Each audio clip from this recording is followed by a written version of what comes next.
มี8เครื่องเด้อที่ผลิตเงินน่ะ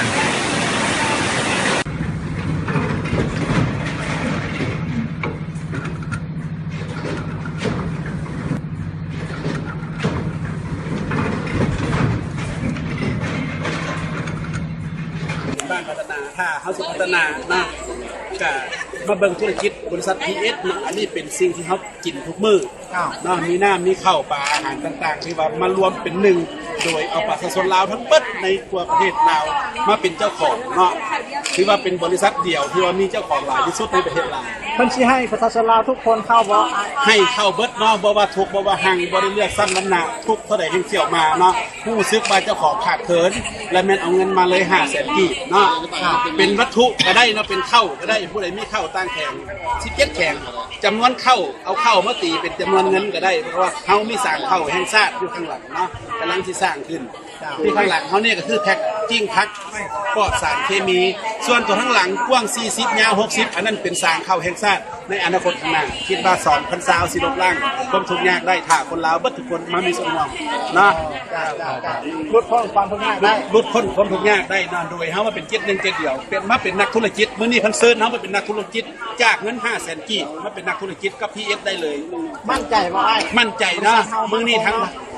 คณะรัฐบาลเพิ่นก็ได้มาร่วมเพื่อให้ประชาชนลาวทั้งเบิดสิได้เข้าใจว่าโครงการนี้บ่แม่นสิตัวหลอกลวงประชาชนโดยเฉพาะเป็นคำบางคนบางท่านก็บอกว่าคำปลอมมื้อนี้ได้เชิญทันห้านคำพวงเนาะอยู่ตลาดเช้ามาแจกคำให้เลยเนาะจ้าขอบใจหลาย อันนี้ก็อาจจะเป็นบุญของบริษัทอาจจะเป็นบุญของประเทศชาติเป็นบุญของประชาชนมันในตัวผู้เนาะทุกอย่างประกอบส่วนประกอบเพื่อผลสำเร็จล้วน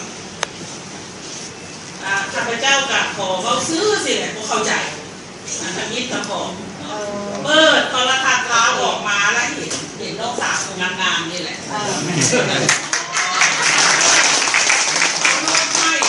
ได้รถเนาะโอ้ยลูกกับมันมีรถตายเหมือนลูกน้ำผัว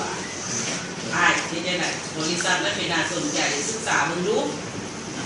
และอันที่สองไม่อย่างข้าพเจ้าเป็นอุตสาหเป็นผู้รับผิดชอบเรียนงานเศรษฐกิจแผนการเงินบรรดานโยบายบรรดากฎหมายบรรดาที่จะคุ้มครองปัญหาเศรษฐกิจโดยรวมนี้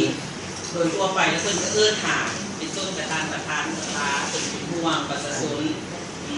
ซึ่งปัจจุบันจริงเป็นน่าสนใจแท้ๆไหนพอได้ยินข่าวว่าประชาชนพนักงานเบี้ยบำนาญหลายคนก็เข้าหัวมีความสนใจหลายไปเบิ่งได้สุวรรณเพลงเป็นแล้วใดอันนั้นก็แม่นอันที่สองอันทำอิฐก็แม่นตัวเองเนาะอันที่สองก็แม่นหน้าที่ฉะนั้น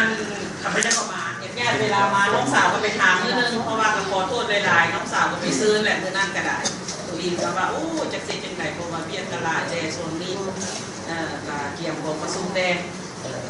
นั่นก็เลยให้ผู้ห้องมาแต่ผู้ห้องกับค้าคือกันเนาะนั่นที่ต่ออนุญาต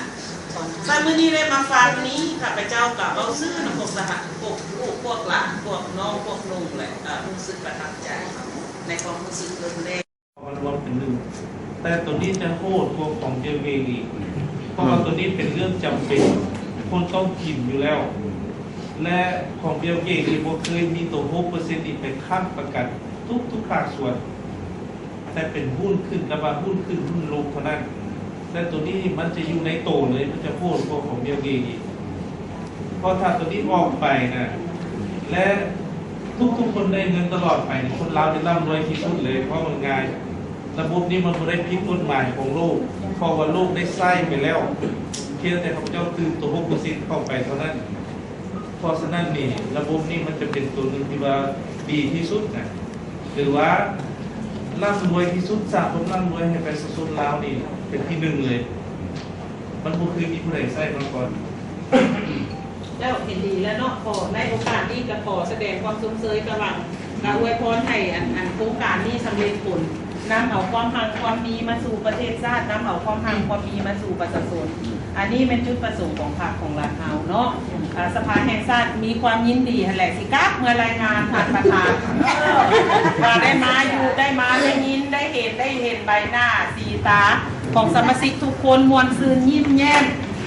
แม่นมีความพอใจในขบวนการอันนี้แม่นประชาชนเป็นผู้สร้างเป็นผู้เจ้าของเป็นผู้อยากให้สืบต่ออันนี้ข้าพเจ้าและสมาชิกเขาต้องเป็นเจ้าการร่วมกันเป็นเจ้าการในการปกปักรักษา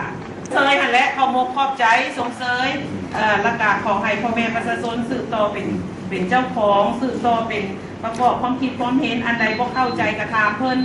แต่สำคัญที่สุดอยู่ในนี้ดอกข้าพเจ้าคิดว่าสิ่งที่จำเป็นต้องได้เว้ากันตื่นเป็นปัญหากลไกการคุ้มครองคุณภาพทั้งหมดของสินค้าเพราะว่าหลังจากจะเป็นอันนี้แล้วจะต้องซื้อกินของโครงการแต่ว่าการเลือกอันนี้บ่มีใครบังคับด้วยกลไกที่บ่บังคับแต่ว่าผู้สนองสินค้าที่เป็นผลิตภัณฑ์เป็นบริษัทต้องจัดแจงให้มันออกมาวิสัยทัศน์สร้างประชาชนให้กลายเป็นหนักลงทุนสวรรณเขตเป็นแขวงที่2ถัดจากนครหลวงเวียงจันทร์ที่บริษัท PS ส่งเสริมกสิกรรมและอุตสาหกรรมครบวงจรค้าเข้าค้าออกจำกัดผู้เดียวซึ่งในเช้าวันที่10 มีนาคม 2015ทางบริษัทก็ได้มีการเผยแผ่นโยบายเกี่ยวกับบริษัทที่ห้องประชุมหอว่าการปกครองแขวงสวรรณเขตโดยมีท่านดร.สุพันธ์แก้วมีไซเจ้าแขวงสวรรณเขตมีแผนกการเกี่ยวข้องและเมืองเป้าหมายห่วมรับฟังท่านนางสุกนาลีเทพศรีเมืองประธานบริษัท PS ส่งเสริมกสิกรรมและอุตสาหกรรมครบวงจรจำกัดผู้เดียวได้ยกให้เห็นเป้าหมายและนโยบายการลงทุนร่วมกับบริษัทปัจจุบันอยู่สาธารณรัฐประชาธิปไตยประชาชนลาวได้มีนักลงทุนที่มีธุรกิจเป็นของตนเองเพียง10 ส่วนห้อยส่วน90 ส่วนห้อยแม่นผู้บริโภคฉะนั้นบริษัทจึงวางวิสัยทัศน์สร้างให้ประชาชนกลายเป็นนักลงทุนด้วยวิธีสร้างสหกรณ์แบบใหม่สร้างโอกาสให้ประชาชนเป็นเจ้าของธุรกิจและแบ่งปันผลกำไรให้ประชาชนก็คือผู้ที่เป็นสมาชิกแน่ใส่เพื่อบ่ให้ผลกำไรออกต่างประเทศเหมือนกับบริษัทอื่นที่กู้เงินจากต่างประเทศแล้วส่งดอกเบี้ยแทนที่ลงทุนอยู่ประเทศตนเองต้องสร้างผลกำไรให้ประชาชนตนมีรายรับแนวคิดของบริษัทนี้ก็เพื่อลงทุนเองลงทุนร่วมกันและสร้างรายรับเองเหตุผลก็คือว่าบริโภคผลิตภัณฑ์ที่ตนลงทุนเพื่อให้ตนเองมีรายรับแบบหมุนเวียนเพราะว่าในแต่ละวันเฮาเองก็ได้ซื้อสินค้าและผลิตภัณฑ์ของตนอยู่แล้วเป้าหมายบริษัทแม่นผลิตน้ำดื่มผลิตข้าวซีนอาหารผลิตพืชผักอินทรีย์ตอบสนองเครื่องอุปโภคและบริโภคซึ่งในปัจจุบันได้ผลิตน้ำดื่มเป็นน้ำดื่มที่มีคุณภาพจากธรรมชาติ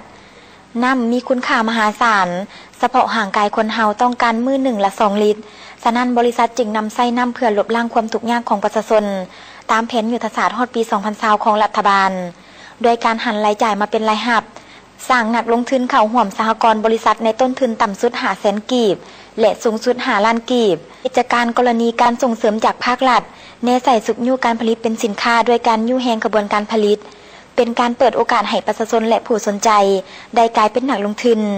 จากนี้ผู้เข้าร่วมยังได้ประกอบคำเห็นและซักถามถึงการบริหารงานรวมทั้งความมั่นคงของบริษัทดังกล่าวแต่ทั้งหมดเหล่านั้นล้วนแต่ผ่านกระบวนการยุติธรรมและการติดตามของภาครัฐแต่ละขั้น